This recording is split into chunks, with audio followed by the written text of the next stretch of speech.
The contemporary Gen Z protests in Kenya highlights the imperative for a comprehensive overhaul of the electoral system. Opposing and proposing this motion is University of Nairobi versus Strathmore University. Corruption is not a blemish, it's a parasite that controls the system within which it exists. In order to take out corruption, you need to take out the system that birthed and continuously nourishes it. If that means we need to take out everything, we need to completely overhaul everything, take out the complete structure, re-elect new people, have a completely new independent commission, that's fine. That ought to happen. We've done it before when we moved to IEBC. Mexico has done it before, and now they're one of the most stable democracies that exist. We think that's something that's valuable. What do we think is bad about the current system? We think it's corrupt, we think it's not transparent, and we think the idea of winner takes all fuels conflict within Kenya, and we think that's something that's bad.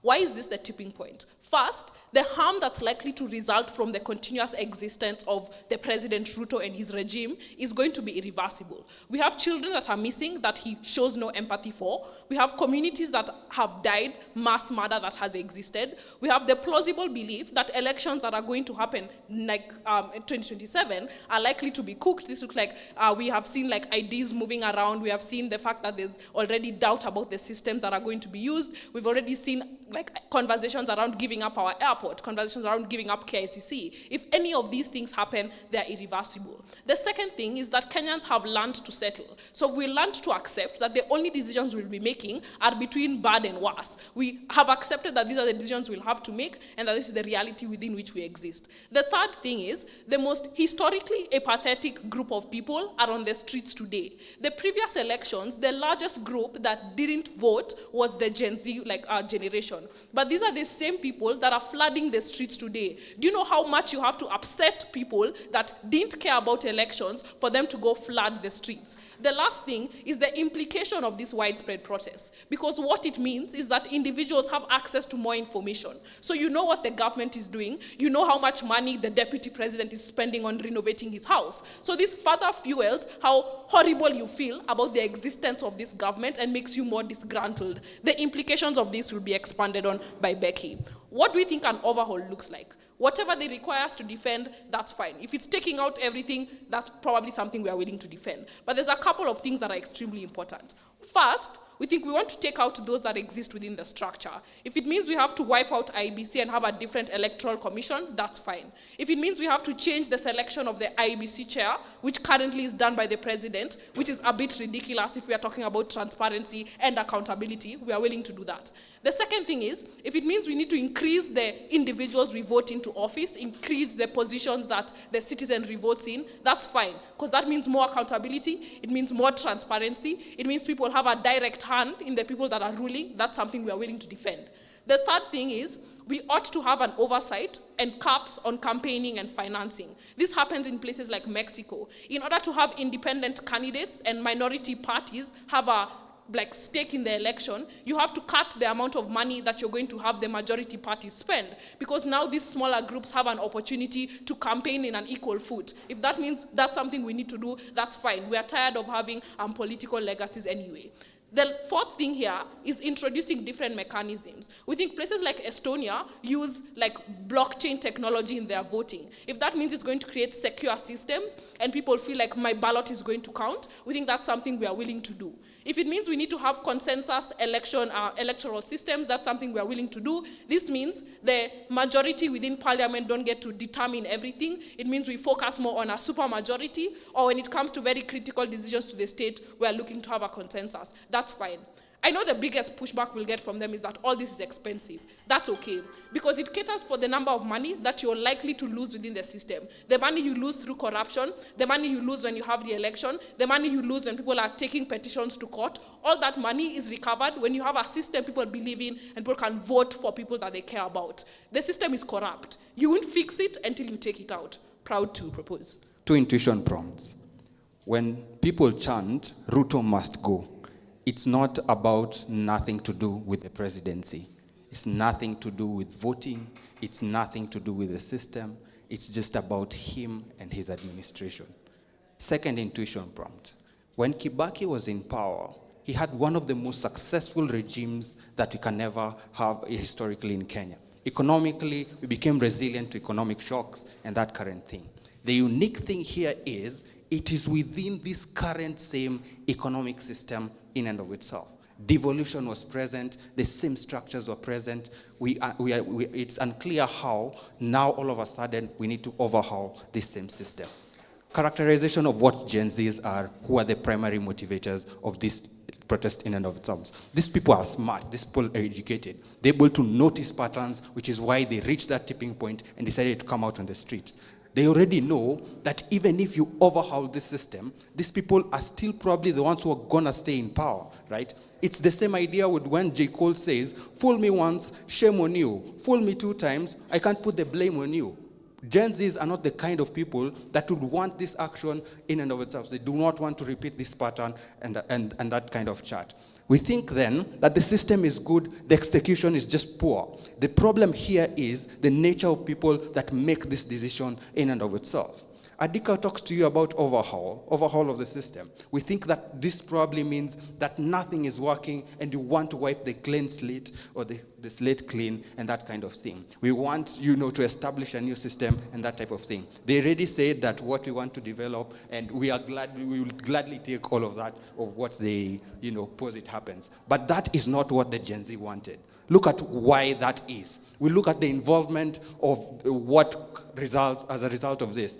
We think then that they know that the same people will still remain in power. Notice that what currently exists in status quo, these people have actively disregarded them, which means that even if this action is likely to take place, they are likely to be locked out of this overhaul in and of itself, right? So the end resultant impact of this is that no feasible change is able to be achieved. The second thing as to why this is not probably what they wanted, notice how the movement looked like. It's probably tribeless and that kind of thing. If you probably look at what Occupy Parliament looked like, people were shocked because people occupied CBD in millions. These are people who are united against, these discrepancies within the system, within these people and how they choose to operate the country and that kind of thing.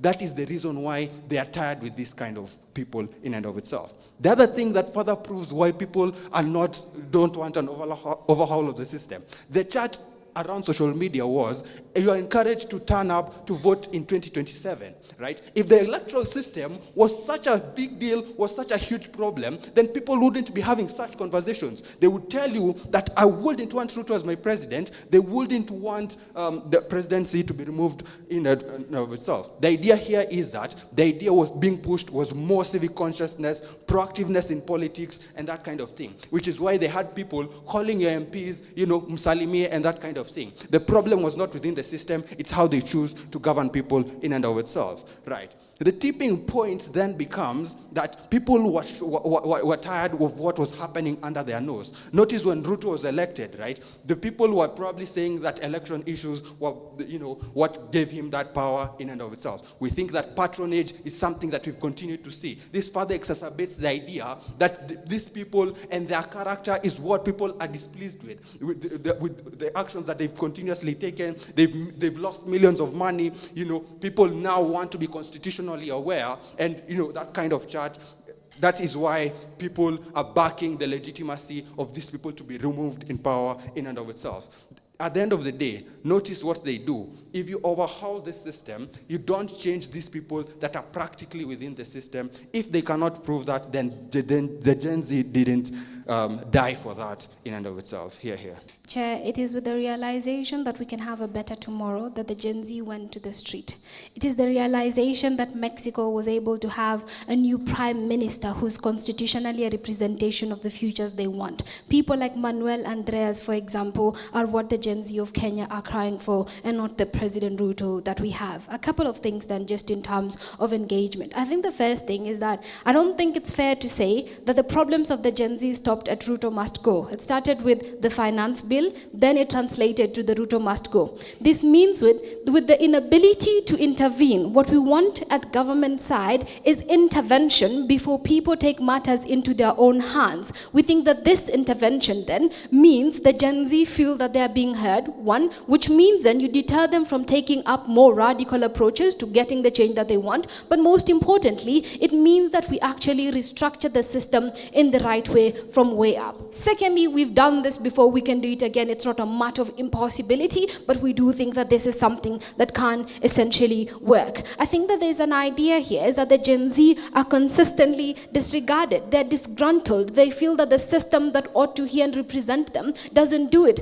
This means then the lack of alternative approach for their frustration, for them to actually talk of their anger, simply means that they're going to take it out on the structures that are existing. Ask yourself, Chair, for how long would the Gen Z depend on the KSL Chair, Madam Adhiambo, to actually consistently go to court? It means then the next 2.5 years are going to be hell. We are in a downward spiral. We're probably going to end up like Bangladesh. We're probably going to end up like Sri Lanka. We think that the idea of a dystopian Kenya is significantly more worse, as opposed to trying to intervene now and make the changes. Even if things get significantly bad, we think we can come back from it. Going to the depths of Sri Lanka is an irreversible harm on the future of Kenya and whatnot. First things first then, just on account here, we think the tokenistic changes are not enough. Simply taking down the 2024 finance bill was not enough.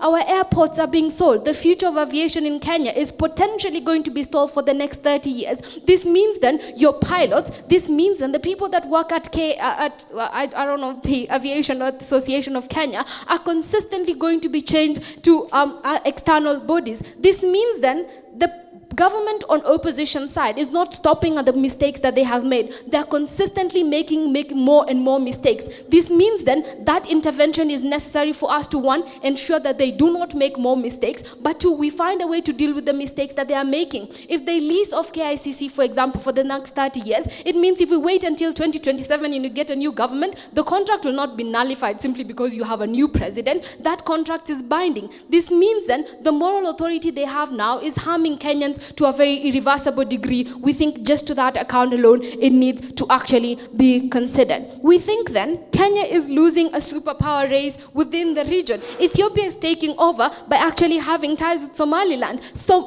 Tanzania, for example, has its own railway. This means, Chair, that Kenya is no longer the do or don't kind of Eastern Africa. It means alternatives are rising. We maintain this system that opposition wants us to maintain until 2027. This means then the harms are not just national or local. The harms in themselves are how we're seen in the region. It means that we are consistently going to be downplayed. It means that the port of Tanzania is going to do more and more business. This means, one, politically, we do not have the same geopolitical powers we enjoy now, but two, economically, our economic benefits are consistently being devalued. This means that insofar as opposition doesn't offer the Gen Z of Kenya an alternative way of doing out their frustration, we think an overhaul of the system that led to the parasites we have in office who are not satisfied with the death of young children, who are not satisfied with the problems we have, we think to that extent an overhaul of the system is necessary as an intervention for the future of Kenya. Let's save our country. Thank you. Shout out to my partner. It's been a lovely journey partnering with you for UniConnect. But secondly, shout out to Side Proposition. I mean, it's lovely to get to meet them at the finals. And to everyone generally for participating in UniConnect. I think it's amazing. Aside from that, I will be... Oh yes, and finally to the UON fraternity. Sorry guys, last shout out.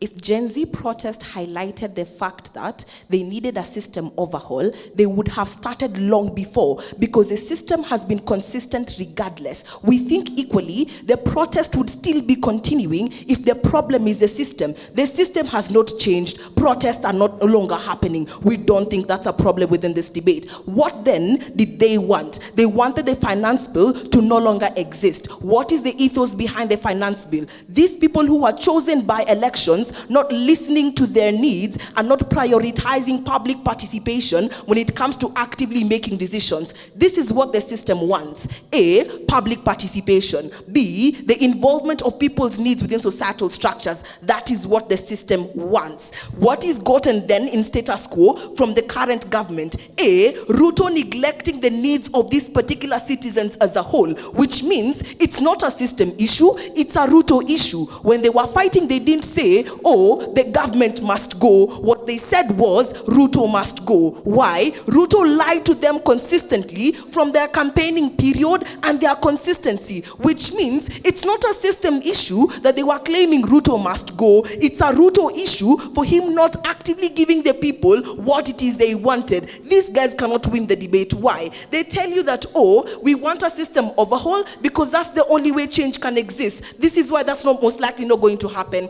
The people who are going to change this system are the people in power itself. Intuition pump. When we were having devolution happening, the people who structured devolution are the people in power. It wasn't the public, it wasn't the citizens, it was the people in power. Secondly, the chance for these particular young people to be involved in a change in government is most likely not going to exist because they are going to be neglected regardless. There's no incentive for older people who have an incentive to protect themselves and protect their power based off of this system that is currently within them to all of a sudden prioritize young people. We don't see why that's most likely going to happen. So what they say is change will exist by an overhaul system. What we say is the likelihood of change existing is very low. Again, what they say is Bangladesh, we are almost going to Bangladesh and things like that. We think then the citizens and the protesters were capable of actively pulling a Bangladesh. Why? They went to parliament and they were actively protesting. They had the capacity to do so. But because the system overhaul is not what they wanted a retraction of their finance bill. Once it was done, they didn't go to State House. They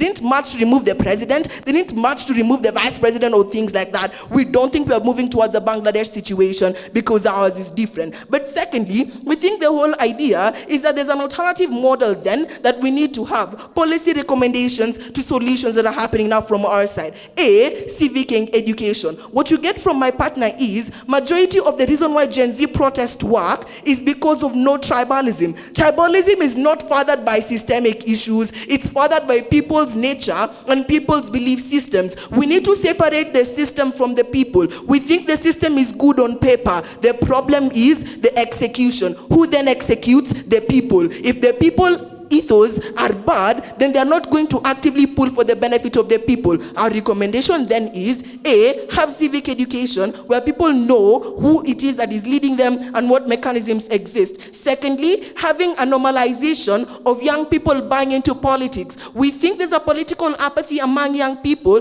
They don't see any benefit in being within that structure. The system already provides structure for young people to be involved, but young people are not involved, which then means what they want is not a system overhaul, it's further engagement of them within these structures, which now is a new thing within societal structures. We think then we better cater to the needs of these particular Gen Z people by showing the protest didn't highlight an overhaul of the system. It highlighted a failure of the current government to benefit their people and to actively be just good human beings generally. We rest. I don't think we get enough from opposition as to why an overhaul is bad. They tell you can do all these other things, like civic education, you can make people want to vote and all of that, but you don't get any analysis as to why an overhaul would be something that's bad. Note, these things can exist together. The reason why transitionary governments fail is because the systems that are existing after the government comes in are systems that are weak. Voting in a new government without changing systems is the reason why we have collapses in many countries like Sudan, for example. It's extremely important for you to have this systematic change existing in order for you to have any of masses impact, that people suddenly feel good about the system and see that people suddenly want to vote. But even if we don't have any impact because they ignored our several impacts, we think it's fine if it occurs on principle. If people just see that at least something is changing, at least the system that's coming in is different. Even if just that principle alone means people are going to vote more, it means people are going to feel like they trust their ballot more, they're going to feel like the system being used is a lot better. We think that's something that we are willing to value.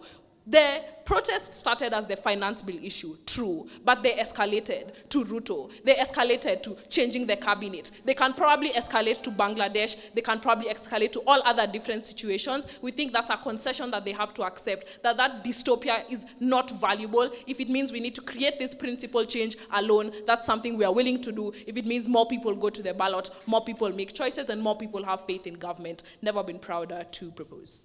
Here's where motion wording is very important. The burden wasn't to prove whether a system overhaul is good or bad. The burden was to prove that the Gen Z protest highlighted there was necessity for a system overhaul. We proved to you it didn't highlight that. It highlighted that there was a problem within the people in the current governing structures. Secondly, system overhaul is the most radical response you could ever have to this particular idea. We then think if they wanted a system overhaul on the streets, they would actively fight these people who are in power to remove them from office. That's not what they wanted, because that's not what happened. What they say is it's happened before IBC was restructured. We think as a mechanism to remove corruption. Two things. One, corruption still exists within this IBC structure, which then means system is not the issue, people are the issue, and the ethos behind it. Secondly, the whole idea for why Gen Zs all of a sudden want this system overhaul to exist, we don't get that from them, and we equally don't see why they prove necessity or even urgency for a system overhaul. On our side, we prove why the people are the problem, not the system. Congratulations to both teams for being at the finals. Now, just questions on what you perhaps felt would have been done better by both teams. Team Prop, when you start advocating for a complete overhaul, we perhaps expect a guarantee that a complete overhaul would be good, in the context that what then happens if this complete overhaul produces the bad leaders that we claim constantly exist? Do we then call for another complete overhaul, like the sustainability aspect of it? And then when we go to OP, when you start tracing this protest, it reached an extent that, after the finance bill, we still had more protest, whether they were politically instigated or not. Then we finally had a stop to this protest so that people no longer go to the streets in the name of Gen Z. So what then led to the end of this protest? Is it that those leaders were removed, or do we still have those leaders? Or what basically were the Gen Zs looking for that they assumedly found, because in your world, they got what they wanted, and that is why they are no longer on the street. So perhaps you may want to trace the consistency of those protests and the likelihood of this protest coming up again. If these people wanted a finance bill, what then would perhaps prompt them again? Because you see, the Gen Zs are not on the streets, and JKIA is allegedly sold. So why are they not on the street? Is it because it's not the system, or is it because they have given up on the leaders? That is basically questions that I would want us to reflect on, so as not to preempt who wins this motion. Thank you. Very interesting elements to think about here. I'll just read the motion for context. The contemporary Gen Z protest in Kenya highlights the imperative for a comprehensive overhaul. That term, comprehensive overhaul, I wasn't getting it from both teams. When Team Prop says we want an overhaul, the motion reads a comprehensive overhaul. So what does that look like? Does that look like we're scraping the entire electoral criteria or system? Or like ideally contextualize what a comprehensive overhaul looks like, so that we can now see why that is the problem Gen Zs are putting to the stage. There's something that came towards the end of the submissions, that we're not discussing whether the overhaul is bad or good. We are discussing if the protests are as a result of a system problem or an ethos problem. Both teams try to sort of intertwine their arguments around it, but ideally at the end of it all, it was what preempts the other, or rather what is the current status quo that we have seen, and also just the historic context of protest. What has been preempting that protest? Was it a system, or was it an ethos issue? But with that being said, I am very proud of both teams.